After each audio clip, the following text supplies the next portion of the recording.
at the Launchpad Studios in Huntington, New York. It's Sports Talk New York with your hosts, Mark Rosenman and AJ Carter. Sports Talk New York is sponsored in part by Cardboard Memories, Clearview, Long Island, the law firm of Decolator, Cohen, and DePrisco, the Phoenix Tube Company, PIMS Incorporated, fueling brand performance for 30 years, Prince Associates for all your insurance needs, and Soho Table Hockey. Here are your hosts, Mark and AJ. And good Sunday evening to you. No, not Mark and AJ. Well, technically, yes, Mark and AJ. It's not even Mark and Mike and AJ. It's Mark, AJ, and Brett. You know, getting really confusing. Brett Topel helping out on the board tonight. So how you doing, Brett? You a little nervous? Yeah, well, I didn't know that I was going to be on the video stream tonight. I would have dressed a little differently. I might have shaved, but listen, AJ sets a very high standard, but he's never on video. So there you go. I think I'm doing okay. Yo, you think it's a coincidence that we went back on camera and everyone can see everyone in the studio once AJ was out of town, or just weird that it happened that way? No comment. No comment. Well, if you are a longtime watcher or listener of the show, you know it's time for the Major League Baseball Report with John Cobbinger. It's sponsored by our friends over at Cardboard Memories, which is one of Long Island's most reputable memorabilia retail stores for over 29 years. The owner of Cardboard Memories, Scott Stamell, is known for his knowledge and savvy of authentic autographs. He's been featured on HBO's Real Sports with Brian Gumbel. Cardboard Memories possesses the honesty and integrity one would want and need from a memorabilia source. Cardboard Memories is always buying collections large and small. Let Cardboard Memories run your next charity fundraising auction. Call them to find out how they can help your organization at no cost. Cardboard Memories is located at 6401 Jericho Turnpike, Comac, New York. Visit them on the web at cardboardmemories.com or follow them on Facebook. Hey guys, how you doing? We're doing good, man. How are you? I am doing good. You know, it was a very interesting week, and I guess we should start right there with the New York Mets retiring the number of Keith Hernandez. A pretty cool press conference with Keith. He was very excited. Additionally, you know, he kind of let something slip. The Mets are going to have old timers. So first off, John, you know, let's get your take on Keith Hernandez. Was he the next number that should have been retired, or are there other Mets more deserving than Keith that should have been retired prior to Keith?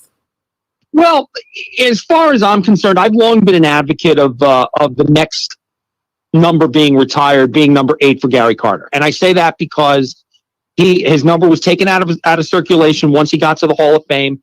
He was a huge part of that '86 championship team, and I've always thought they should have done it while he was alive, and I think it's a shame that they didn't.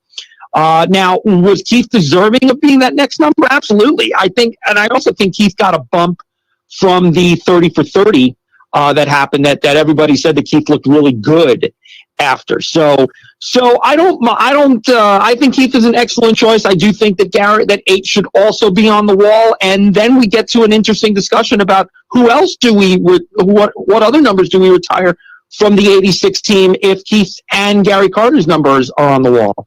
AJ, what about you? Whose number do you think should have gone first?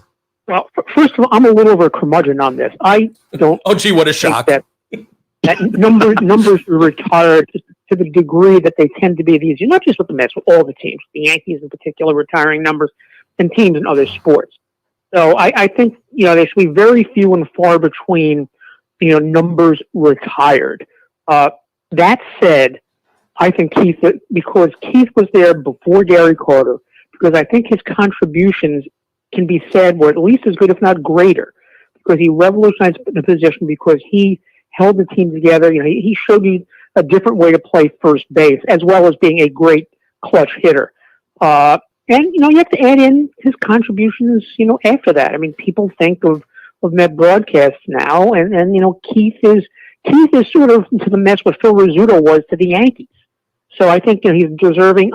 If I were going to retire numbers, I would do Keith before Kid. Yeah, the other thing is, Ed Kranepool, when you talk about history of a team, there are a lot of people, listen, it's definitely not a sexy number to retire, but, the fact that Ed Kranepool was the Mets for such a long, long period of time, I think his place in Met history kind of gets wiped aside. Listen, he wasn't the greatest player ever to play in a Met uniform, but he was an original Met. He was a 69 Met. He's always been around. That's an interesting number. Kuzma was huge. That was a great number, but I also think you got got to go with David Wright. So we got to wrap this up real quick before we let you go, John. Talks took place this week. What are your gut reaction? Do you think that some progress has been made, or maybe they took a step back? I think I don't think either. I think it was exactly how past negotiations have gone. The owners made a deal, and the players were unimpressed by it. The one line I'm surprised I didn't hear was the player saying this was worse than the previous offer. That was the one thing. So I guess from there you could say it's progress from the last few negotiations, but it's nothing I didn't expect. I think once we get to the date that spring training is supposed to start, then they'll start getting down to the nitty-gritty, and I think we'll really start to understand where the owners and the players are in negotiations. If things don't get better by the middle of February, end of February, I think we're in trouble. All right. Watch this week. Watch this week. You got it. All right, AJ and John, thanks so much. AJ, we'll catch up with you in a little bit. So we're going to take a break, and on the other side, we're going to speak to Ozzie Guillén. Always an interesting interview, so make sure you keep it tuned right here. Do you own a business? When is the last time you actually had a visit from or even spoke with your insurance representative? Did your current insurance agency sell to another firm or maybe merge, leaving you without the attention you deserve?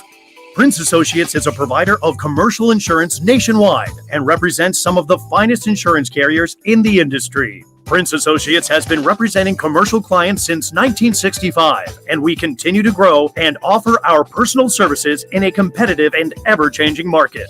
If you want back the insurance relationship you deserve, reach out to us, 516-822-6550. That's area code 516-822-6550. And ask for Leith or Craig, or find us on the web at www.princeins.com. And welcome back to Sports Talk New York. Mark Roseman with you this Sunday evening. Glad you're with us. I hope you're enjoying the show so far. And as good as it is, it's going to get a whole lot better, because joining us now is the man who was one of the best shortstops of his era. He manned the position for 16 seasons, primarily with the Chicago White Sox.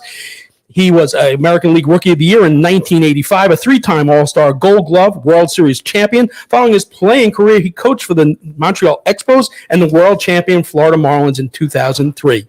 He returned to the Windy City as a manager of the White Sox, where he would guide the White Sox to their first championship in 88 years in 2005, which earned him the American League Manager of the Year, thus becoming the first Venezuelan to manage a major league team and first manager born outside the United States to win a World Series. It is a pleasure to welcome the man who played the game with passion, speed, hustle, intensity, and a love for the game, the one and only Ozzie Guillén, to Sports Talk New York. Hey, welcome, Ozzie. Thank you, guys. I forgot all this stuff.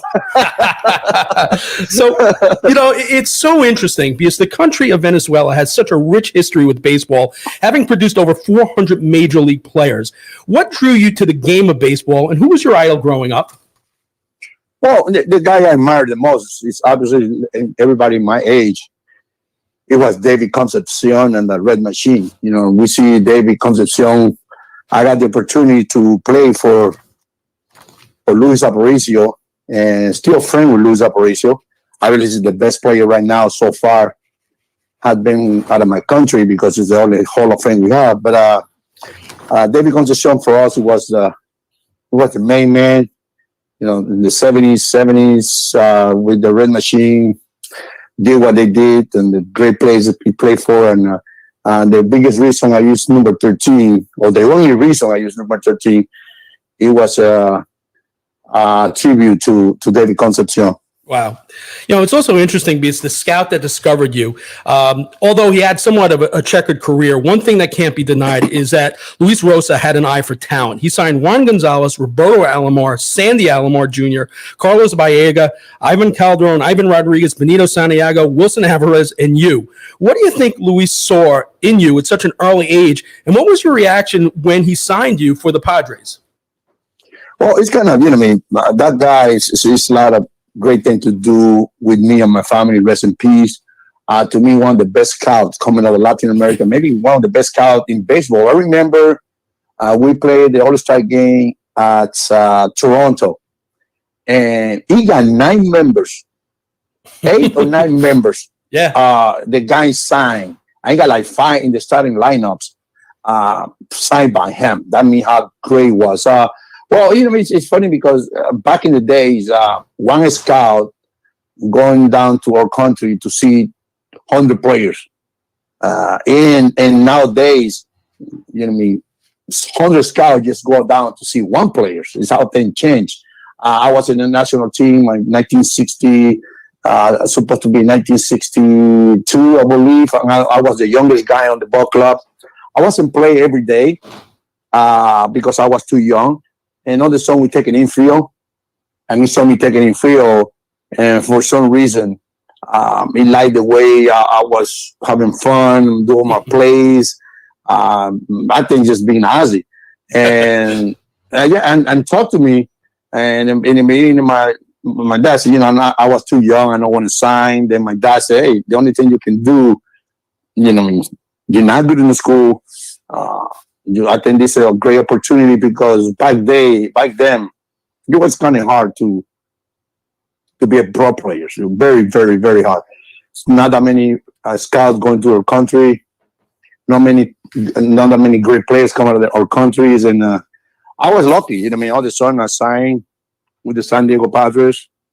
Give me the opportunity to be out there. When I show up spring training, my God, I was like 30 pounds and like 5'10", and people was like, "What the hell is this?" By signing by this man, I don't know what's the reason. This man got a great eyes. This guy, obviously, when you're a scout, you means a lot too. You can say 100, maybe 2 make it. This guy signed a bunch, but he's signed Hall of Famers, All Stars, pretty good players, and I'd be lucky to be one of the first ones. Yeah, come out of the great players after that he signed. But that man, believe me, that man, when he go into his business, he's going for real. He go to see the best one. He go out there when nobody even care about what town, what little town, what place. He did his job very well. He went out to see them himself. And I think the San Diego Padres give him freedom to sign whoever they want, how much money they want. And that's why he come out be one of the best scouts in the history of the game. You mentioned before that you got to play for Hall of Famer and legend in Venezuela as a teenager in winter ball for Luis Aparicio. What was the biggest thing you learned from him? Wow. Just be yourself. Don't be afraid to make mistake. And when you make one mistake, make sure you erase it right away. When you're a ball player, you're going to make a big error to lose a game. And that can stay with you back in your mind to the next game.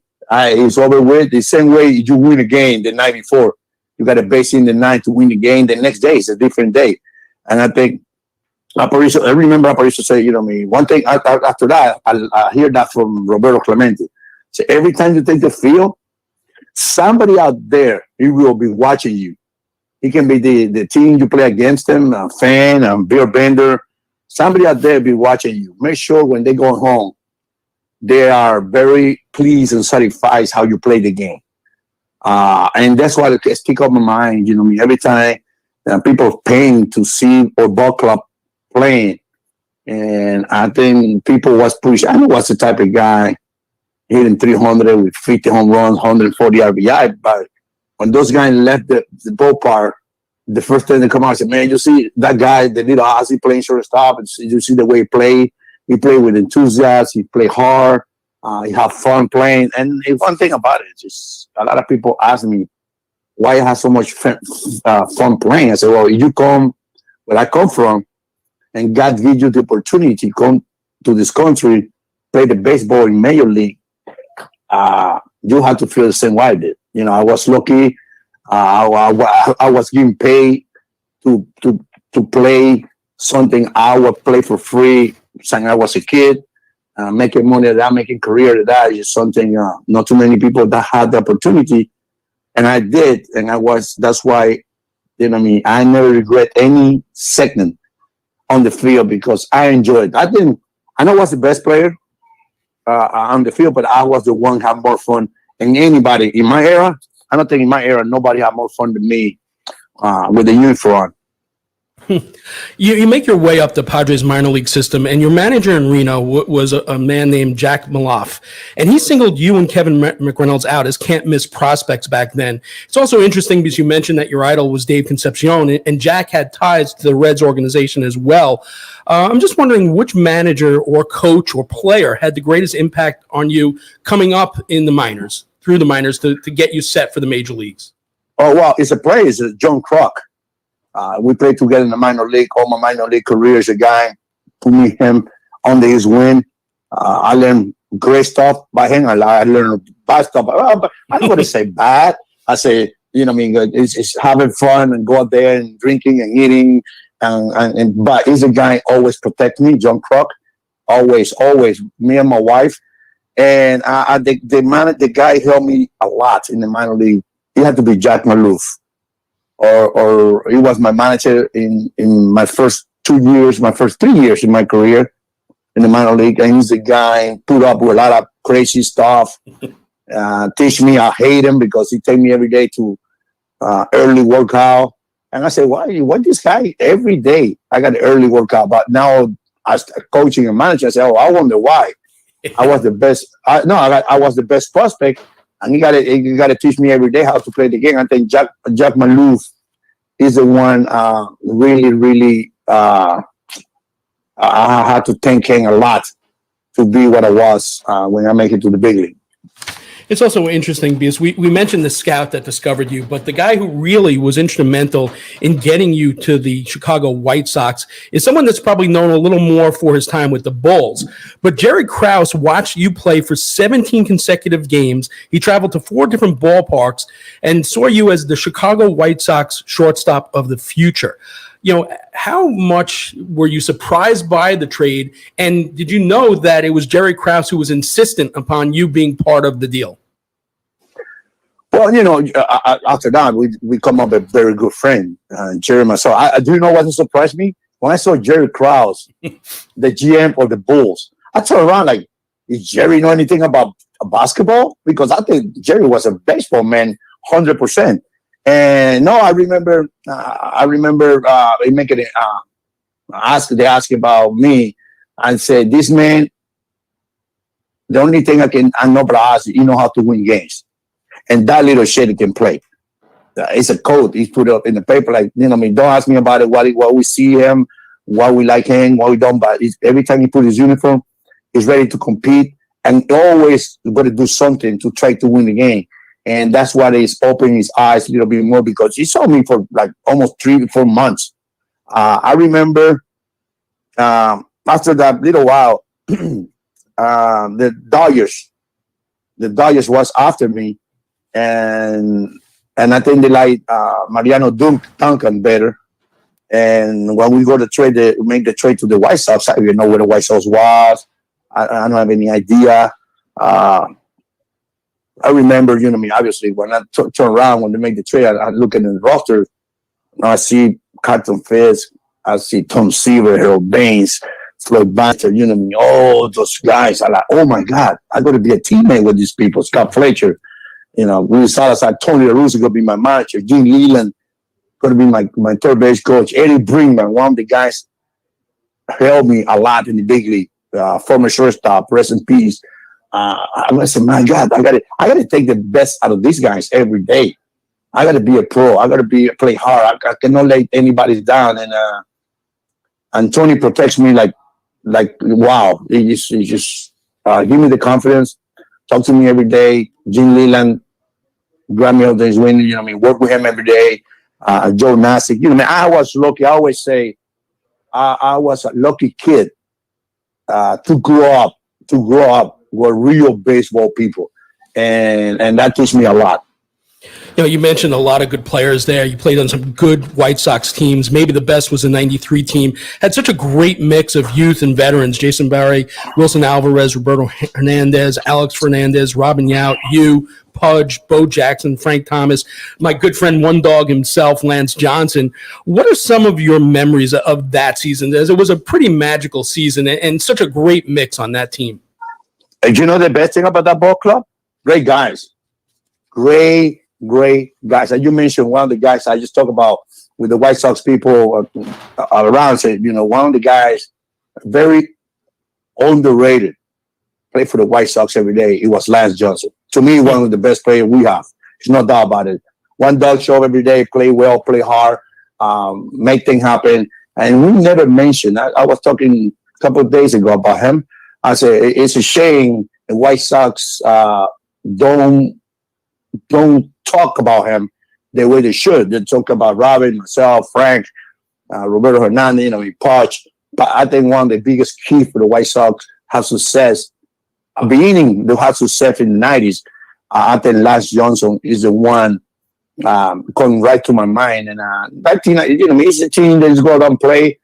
Too bad we were competing against, we compete that year against one of the best teams I ever see in against us. We're a bunch of kids competing against, Blue Jays, Toronto Blue Jays. They got half of that team, they're all Hall of Fame. And to us, it was a privilege to compete and give those guys a good fight. But if you talk about unity, you talk about team, you talk about guys get together. After that, managing the White Sox for a few years, and in 2005 to 1993 team, those guys was very, very, very tight, and they compete every single day to be the best they can be. It's so interesting because we mentioned in the open about your time with the Marlins in the 2003 championship. And there's a story out there. It kind of goes with that your interview for the manager's job with the White Sox was after that World Series parade. Can you tell our listeners about that? Because it's incredible. Well, be honest with you, I have a great job. The team you just won. I have a great relation, unbelievable relation with the Marlins players, especially with the Latinos, the Miguel Cabrera, the Ponce Rodriguez, Garcia, the Gonzalez, the Castillos. I had so much that our relation was like brothers, not coaching player. And when I go to that, we just finished having party, my first World Series ring ever, great people. When I'm going to say hangover, drunk hangover, you can put it either way. And I missed a flight. I remember missed a flight. And my wife wake me up. Hey, you got to go to Chicago. Then I told my wife, you know what? We have a great job here. We have a house in Miami. We live here. I work across the street from here. My kids go to school here. I put good attention to managerial job. I want it, yes. Then all of a sudden, my wife wake me up, give me another plane. I ride to Chicago. They told me, make sure nobody see you. It was. I said, nobody can see me. I was so drunk, I didn't know what I was walking. Because we just come from Ponce Rodriguez's house. I went straight to my house. To my biggest mistake, I should take a shower and go to the airport. I gave a mistake, just take a nap, and that's the wrong thing. Then I talked to, when I sit down with Kenny, I know what's really, yes, I want to be manager, of course, there's no doubt. But it's like, in my mind, it's like, okay, is I got the job good? Is I not got the job great? Just not make any, I'm making any differential with my job and my family. Then the first thing coming to my mind with Kenny goes, listen, I want this interview to be for real. And Kenny, what? You're going to start with that? And I know Kenny, we played together in a big league in the past. We're good friends. And I was, I don't want you to have a check mark. Yes, Latino, anyway, I did it. I said, don't waste your time. Don't waste my time. And let's go. Let's start talking about baseball. We do start talking about baseball. I don't know. I impressed him or no. I really was into it. I fly at the same day. I fly back to Miami. We continue to party. 2 days later, they call me back, and the interview was Jerry and Kenny both together talking to me and stuff. I remember Kenny had to do something in Atlanta, and he left the meeting. Well, it was done when he left, and Jerry come out to me and say, "Hey, congratulations, you'll be the new manager, the White Sox manager." And I don't say anything. I was like, "Oh, okay." And Jerry had told me, said, "You're not excited?" I said, "Excited? I don't win the lotto. I go to work. You know what I mean? This is a job. This is not like, oh, look at what I get you. You know what I mean?" I said, "Okay, we appreciate that. Oh, well, we just keep in touch with you. You know, I go back. I said, can you please don't tell anybody you'll be the White Sox manager. Anyone, even your wife." I said, no. Okay, I had to tell my wife. But I was okay, tell your wife, okay, can't say anything to your kids, anybody. Well, we went there, and I remember coming to Miami. We went to a Disney World, because Pudge Rodriguez invited us to the parade. You know, whoever won the World Series, then they have a parade. Pudge Rodriguez family, we went there, and it was a very bad 3 days because I want to show everybody, like, I'm the new manager, and I couldn't tell anybody. Well, they name us, right? By the way, I'm sitting right now, and the picture I saw is a picture they take me and my wife when they named me manager of the White Sox. But it was great. It was an honor for me. Go back to the White Sox organization, go back to the people I know for so many years. But then meanwhile, it was kind of hard because now I'm the boss. Now I'm the guy people were to look up to. I know how Chicago people and the media people was, and I don't realize how hard it was all the way till I get to a spring training. Then when I get to a spring training, I say, "Oh my God, this is harder than what I thought." And you know what I mean? I think the players did what they're supposed to do. I never had any problem with so many players, and you know, I couldn't complain anything about it. My first year, my second year, we won the championship, and you know, I mean, and my managerial career here in Chicago was outstanding. I think the fans, front office people, you know, my players in special, they was so great with me. I cannot, you know, what I mean, I cannot be more appreciate how they treat me all those years. So it's interesting. Maybe you should have hung out with Pudge a couple of days before the San Diego Padres interview this year. But you mentioned you get to that job. You manage one of your teammates from the 82 team, Frank Thomas. You mentioned you lead the team to the World Series second season, first championship in 88 years for the White Sox. Yeah, you go back and you look at all the managers you played for in your career, and some of them are some pretty big names: Tony La Russa, Jim Fregosi, Jeff Torborg, Gene Lamont, Bobby Cox.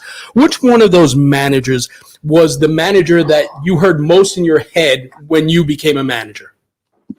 Oh, it's no doubt Jeff Torborg. And Jeff Torborg gave me the opportunity. I named me a captain. That guy, he went out and made me what I was. He put a lot of confidence on me. He just the guy get along the best. You know, I don't have any. You know, Fregosi, I love Jimbo. Rest in peace. I love Jim Lamont. You know what I mean? I played with Bobby. Bobby teach me right into my career. I was the backup player, and I give me opportunity to talk to Bobby Cox every day, asking a lot of questions. I talked to him, say, "Skip, you don't mind I learn from you?" And Skip told me, say, "You don't mind I learn from you too?" We change conversation, ideas, and stuff almost every day. And that's a guy. They really, really helped me in a different way. Know how to play, how to treat players, talk to players, how not. You know what I mean? The only difference between Bobby Cox and myself. And Bobby is just Bobby. You know, he say hi to the players, talk to the players. They talk to him, they don't.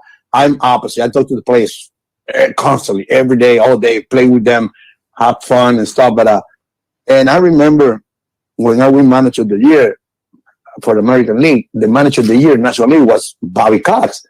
And to me, one of the biggest nights in my life, when my mentor, I was sitting next to my mentor, to the guy I own a lot, and win the same award.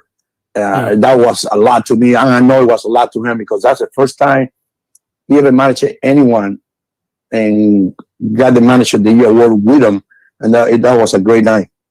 So we mentioned that you just recently interviewed for the San Diego Padres managerial job, and that alone to me means there's hope for baseball, because we are seeing some of, baseball guys coming back in the game or getting interviewed. Dusty Baker, Tony La Russa got jobs. Buck Showalter just got a job.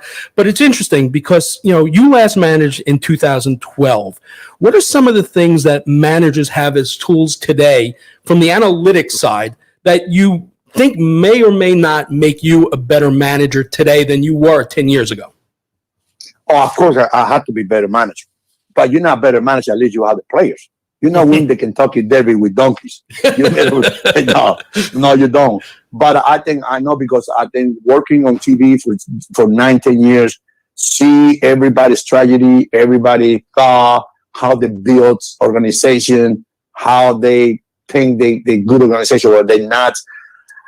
I believe in analysis. Yes, I do believe in that. That helps. But you cannot put everything together in one place. I think baseball is you have to be, everybody have to put the same page. Win with analytics. That help you? Yes. Numbers help you? Yes. Good player help you? More. And when I talk with San Diego, I said, listen, the only thing about me, when we're going to talk about numbers, we're going to talk about strategy, we're going to talk, the soon we leave the room, the soon we out the room, everybody have to be on the same page. The game will dictate me how I'm going to manage it. And it just, I see so many crazy things happen. It's a very easy example. Okay, Tampa Bay, great run, last 4 years, 3 years. Everybody want to be like Tampa Bay. Oh, let's do this, let's do that. That no work. Same way with when Houston Astros, great runs over the years. All of a sudden they got caught doing something wrong. Oh, now we don't want to be like them. No, the Houston Astros won because they have a great talent. You look at the players, great talent. Managing no win, the great talent they have, they take over and win the thing. When the Cubs win the World Series, unbelievable talent. The talent, it gives you the opportunity, it gives you the chance.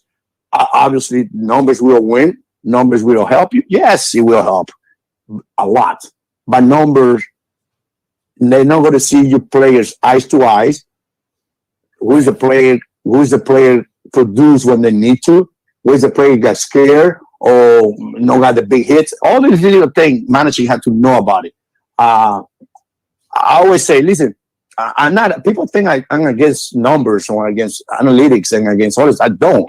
Period. I don't. Analytics been here for a long time before we call it the scouts. Right. Okay, and we call it scout report. That's the same way. Analytics is a computer guy without there. Yes, I do believe in that. Yes, but a question I ask everybody. Okay, if Toronto Blue Jays, Tampa Bay Devil Rays, they don't have almost the same analytics stats. Exactly right. Than Baltimore Orioles. Right. Okay, thank you. Why one team win 95 games, another lost 95 games? Exactly. That's been my argument forever. And the other thing is, some of the things analytics have done is, you depended on your legs so much. Not only that, the team that you won a championship, Scott Podesnik had 59 stolen bases. Stolen base doesn't even exist anymore. You were an elite defender that, relied on your instincts for positioning. Now, based on spreadsheets, the shortstop is no longer, his own man. But we're running out of time. And lastly, I wanted to get to what you're doing now on your YouTube channel with the Guilléns. You and your sons talk about so many great topics. Last week, the bobblehead episode was awesome. Tell our audience how this project came about and where they can find it. Well, you too. I think that's we working with La Vida Baseball. We've been doing that for a little while. I think that's the best. I'll tell you, no, because it's our show. Our show is funny, great. Go for a fact. Working with La Vida Baseball, we couldn't talk too much about exactly what we want and what we think. We did. We know how about it. We talk about it, but we're a little bit. On the YouTube, I think it'll be more interesting because we can say whatever we want, the way we want it, and the way the way it should be saying. Because in that thing, we don't have a boss. The long you're not talking stupid thing about politics, race or whatever it is, the long you don't talk about that, you can say whatever we want. And baseball gives you the opportunity to do that every day. It's not easy, but yes, you can. You know, in Hall of Fame, we can talk about how we're going to continue to talk about Hall of Fame next week. We start talking about you two again. Some people should be Hall of Fame. Some people should be on it. You would hear some crazy stuff, but it's a fact. We always talk with fact. We're not talking about, oh, I think somebody told me, oh, I hear this. No, when we say something, that's because it's a fact. And it's one thing about myself. I run in full responsibility what I say. I'm not going to say something like I hear one guy say, oh, I think they should be doing this, or they might do this. No, when we talk about it, it's a fact. We believe what we say. We study what we say. We go deep before the show. We go deep and arguments about it. It's a 3 different brains in baseball. In our show, my son Ozzie is a genius about baseball. They know baseball more than I have. Oni is always in the top of everything. He love controversial. Myself is between both. It's not because I play, manage, and coach in the big league. I know more than them because I don't. Those guys know everything about every team. They ask me stuff, and I go with them. But I think the show is going to be interesting. We just start brand new. We have only 1 episode. Hopefully, we show our family. We show my wife screaming at me. I'm not the man of the house. Show my little kids. Show me or my family be a grandpa. But it's a different type of show. It's not about baseball. It's something about life. Something will come up. Anything. It's great in stuff. United States. Absolutely great stuff. Anytime you can get Ozzie Guillén, being Ozzie Guillén, it's much watch. Ozzie, thanks so much for your time tonight. More importantly, thanks for so many great moments on the diamond. Less the one in the 10th inning in '99 against the Mets, of course. I look forward to the next episode with the Guilléns, and even more so, we'll return to the majors. Baseball needs more characters in the game and more baseball minds like yourself back in the game. That's what makes it great. Thanks so much for being with us tonight. Thank you for the opportunity, guys. I'm available anytime you guys want me to be in your show. I'm more open and more pleased to do it. Awesome. Thank you so much. Ozzie Guillén, the 2000. Have a great one. You too. Ozzie Guillén, the 2005 Manager of the Year and World Champion. We'll be back with Russ Cohn and the NHL Report right after this. The Phoenix Tube Company Incorporated is among the country's leading manufacturers of structural ornamental stainless steel tubing, rectangles, squares, and processed flat bars. The company takes pride in its everyday commitment to quality and customer service. The philosophy of the company has been and continues to be to support the growth of the stainless tube market through distribution and service centers throughout the country. Ornamental and structural stainless steel tubing is used for a wide variety of aesthetic and mechanical products where superior finish and corrosion resistance are required. Some products manufactured include tubing for mirror bracket arms, boat rails and ladders, washroom grab bars, swimming pool rail products, medical equipment, automotive step bars and trimming, as well as structural framing for food processing equipment. For a quote or for more information on how the Phoenix Tube Company can meet your ornamental and structural stainless steel tubing needs, visit them on the web at phoenixtube.com or call them toll-free at 1-800-526-2124. And welcome back to Sports Talk New York. Mark Roseman, AJ Carter with you this Sunday evening. Right now it's time for the NHL Report with Russ Cohn, sponsored by our good friends over at Soho Table Hockey. What's table hockey, you say? Some of us might have grown up with the rod hockey or bubble hockey or even air hockey table games. Soho Table Hockey has embraced the nostalgia of those old tabletop games and designed a whole new board for the future, handcrafted with designer wood, state-of-the-art playing service, unbendable rods, energy-absorbing walls. This is a hockey table game that players age 8 to 80 can enjoy. Even better, the exceptional quality and design allows the game to stand up to the intensity of tournaments, which is why Soho Table Hockey is the #1 choice of championship players throughout North America. Visit SohoTableHockey.com to learn more. Start your order on a custom game. You can choose your wood, a centerized logo, and even the team matchups. Go ahead, drop the puck. You'll love Soho Table Hockey so much you won't be able to stop playing. Hopefully, I have both AJ and Russ on the phone. You guys there?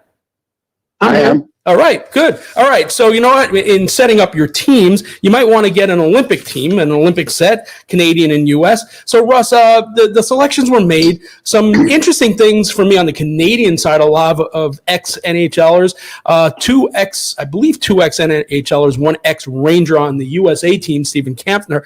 What do you make of the rosters and the makeup? And let's first start with that. Okay, so as far as the U.S. team, clearly they were going for young guys, and I think they were going young because they want them for the future too. They sort of skirted that on the call, but I think that's what the reason was. So, like Camp for sure, he's just like one of those extra guys that you could put in there. But they went with youth, Brock Faber, guys like that. I think it's a good way to go. The problem is, they have Matthew Nyes. There's some good offensive players, Matty Beniers, but I don't know if they have many bona fide scorers.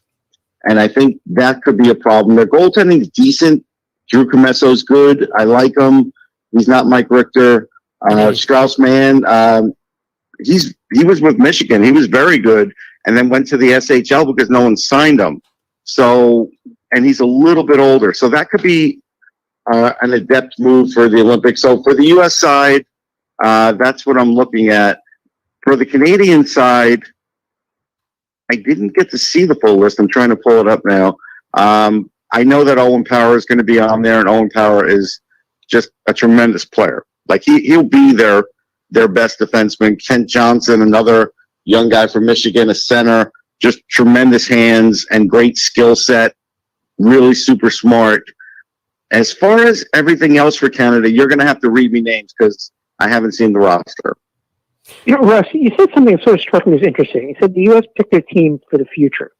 Does that presume that 4 years out, there won't be NHL players again? And why do look for the future now if you think 4 years from now you'll get the NHL players back? Well, because some of those NHLers will be too old. I think they're still expecting the NHLers next go-round, but some of these guys like Matty Beniers will be stars in the league already for 3 years at that point. So I think that's the reason they're going that way. Also, before we let you go, the interesting thing, and listen, you can make some storylines. For me, the storyline is, Coach Quinn was a guy who was trying out for the 88 Olympics. During the 88 Olympics, during his tryout, his blood disorder was discovered during the physical, so he couldn't make that team. He got some experimental funding, got cured of the disease, and then tried out and got cut from the team. Another U.S. coach that got cut from a team that went on to win a gold medal was Herb Brooks. This team is also made up a lot of Massachusetts guys, a lot of Minnesota guys. Do you think that could be a very interesting storyline going into this Olympics? It could be, but it's not a true 3M team. They do have a lot of guys from other places too. I think that it could be a good storyline. The real issue is, and Quinn's a really good coach, the Russians are going to have a lot of ex-NHLers. They may even have Pavel Datsyuk on the team. He's still playing really well in the KHL. So they're going to have to overcome teams like that. Even the Czech team has a very good roster of ex-NHLers. So that's what they're up against. It's not going to be easy. And no, as of right now, there is no Yager on that Czechoslovakian team, correct? No, he would probably equal the age of all the players. All right, Russ, we'll speak to you next week. Russ Cohn here each and every week with the NHL Report. We're going to take a quick break, and on the other side, we're going to be talking, what do we got coming out of that? We have Sunday papers coming out of the break? All right, so we're going to now break for a commercial message, and we'll be right back. To increase your visibility, to make sure your promotional materials get packaged in the most attractive way and distributed most efficiently, then you need to call in PIMS. Whether you're launching a new product and need to assemble customized influencer packages or looking for a more efficient way to manage your inventory and collateral, PIMS involvement helps maximize the impact of your brand's performance. For more than 30 years, PIMS has been helping companies get their message out to the right people, offering personalized distribution services and full-scale inventory management solutions. PIMS works its magic on 3 continents, backed by 350,000 square feet of warehouse space. If you're looking for experience, PIMS is it. They've shipped more than 13 million packages and elevated more than 8,000 brands. Want to know more? Check them out on the web, PIMSinc.com. That's PIMSINC.com. PIMS.com and read testimonials from their satisfied clients. That's PIMS, the first name in marketing support.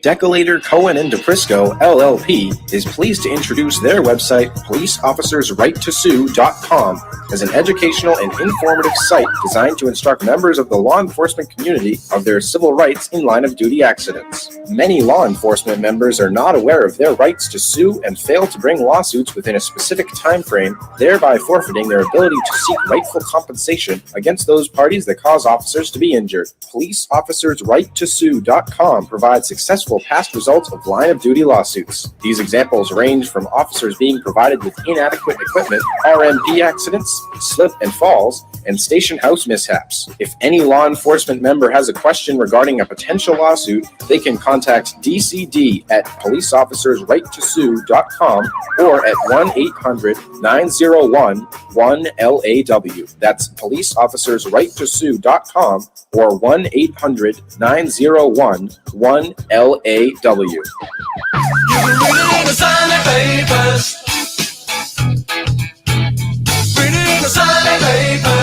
Yeah, you know what that means. It means it's time for AJ's Weird News of the Week. What do you got for us, AJ? This one actually is from the New York Times.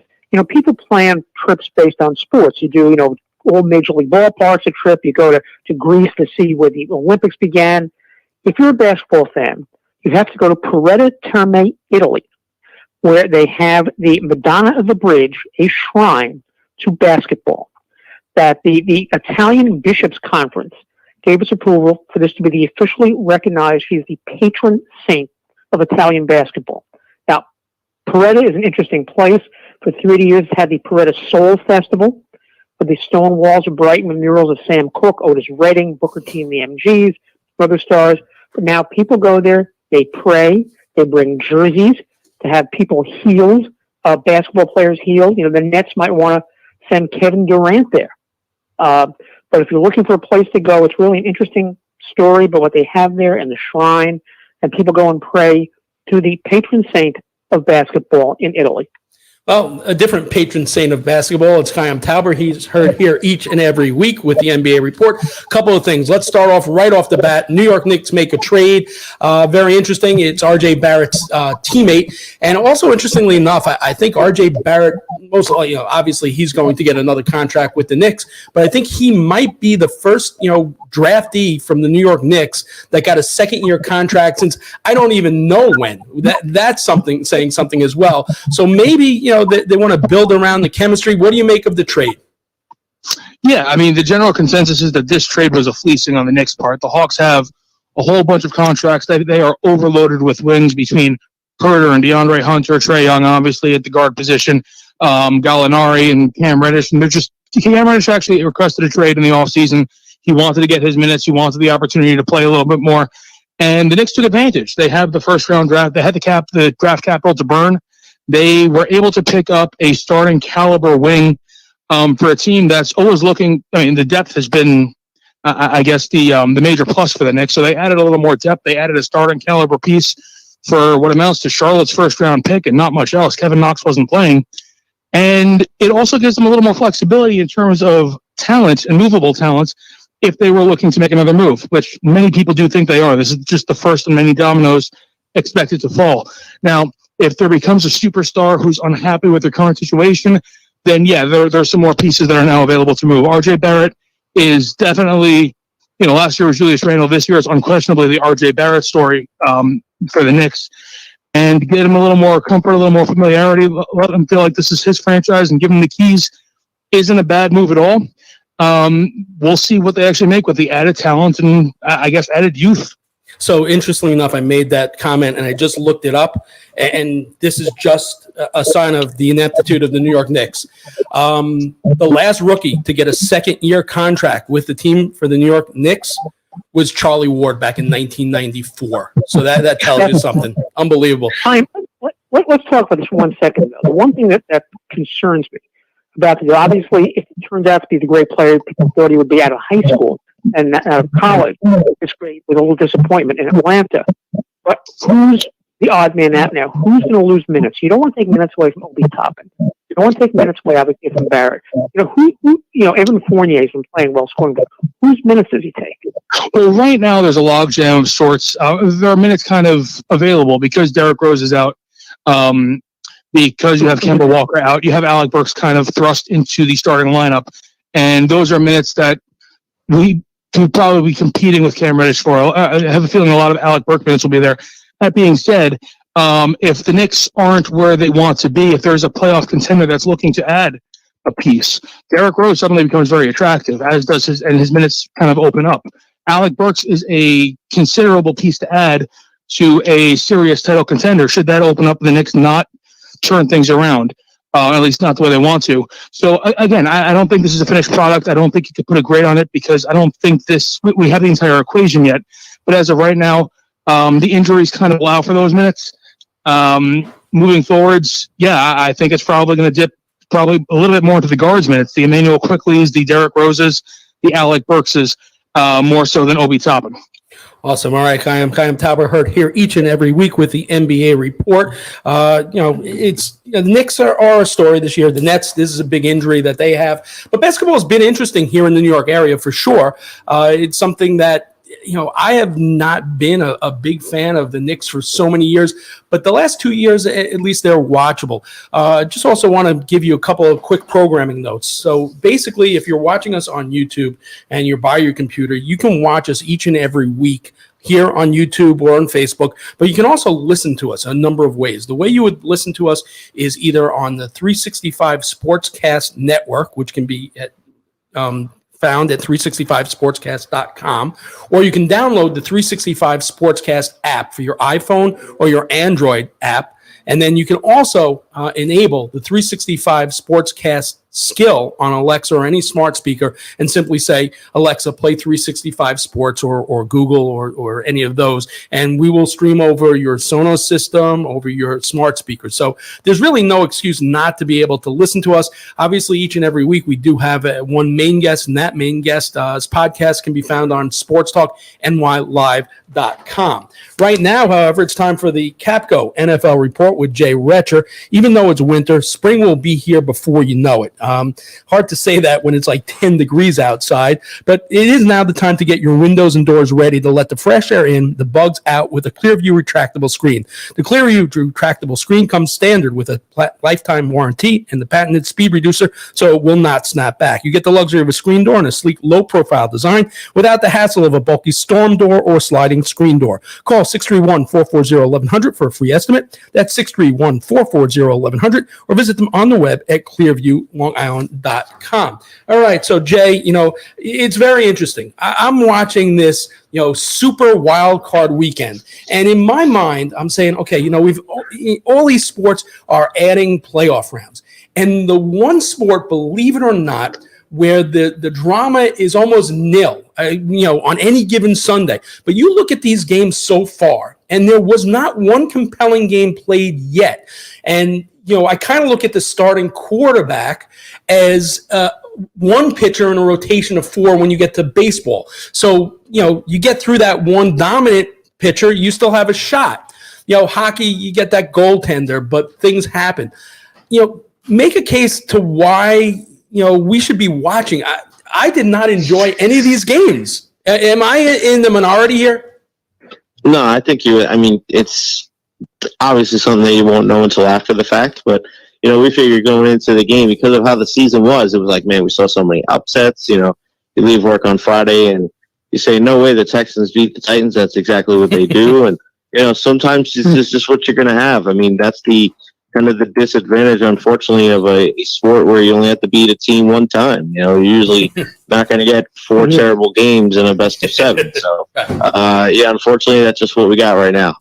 It was a mismatch, but some of us really, reveled in how Belichick got thrashed last night. Oh yeah, that is. Some of us love to see that, despite the fact that it really became an unwatchable game. I got San Francisco, Dallas. It's disappointing because Dallas will be a little better. They're down 16 going into the fourth quarter, and it doesn't look like they'll be able to turn it around. So how much do you look forward to the game tonight, to the Kansas City game, or especially to me, to tomorrow night's game, which was the one I think is the best one of the bunch, which is Arizona, the Rams. Yeah, I'll take the latter on that one, brother, because you look at that first game tonight with Pittsburgh and Kansas City. Man, you want Big Ben, you want the Steelers to have a nice story, whether it's winning the game or at least keeping it competitive. But, man, there's a discernible difference between the talent on these two teams. So Kansas City rolling them the first time, I wouldn't be surprised if that happens again. Interesting. All right, so teams that get by this week, next week, what are you thinking is going to happen? I think it's going to be interesting to see who the Bucs match up with and right. Kind of dealing with the injuries on the offensive line with Tristan Wirfs being out of there now. Also with Ryan Jensen, so that's going to be an interesting matchup. And then also with the teams that didn't play, Green Bay and Tennessee. Sometimes those teams that have already played, they knock some of the rust off. They're ready, ready to go. Tennessee and Green Bay having the week off, they need to make sure that they are ready right from the first whistle. Awesome, Jay. Now, next week is where I think it will start getting interesting, and maybe I'll be a little more hyped. I'm sorry. This weekend, all the hype, it just didn't do it for me, man. There's also the coach search. Who gets interviews? That's the other thing to start following. Yeah. That's interesting. Coach and general manager. Absolutely. All right, Jay. I know you had a good, enjoyable day today. So revel in another Brady, thrashing. So good stuff. Thanks, guys. Tampa Bay. All right, Jay Retcher, heard here each and every week with the NFL report, the Capco NFL report. It's been a pleasure. Great job. Yeah, I think we may have screwed up maybe once. We left the mic hot once. It's a good thing I didn't have a hot mic moment. It's a good thing I didn't call AJ an idiot or something like that. Oh, the mic's still on? Oh, I'm sorry. So we only had that one, hot mic minute, I think. All right, so keep it tuned right here. We're going to switch some things out, and then BT Talks Everything will be right after this. So we'll see everyone on the other side. So keep it tuned right here.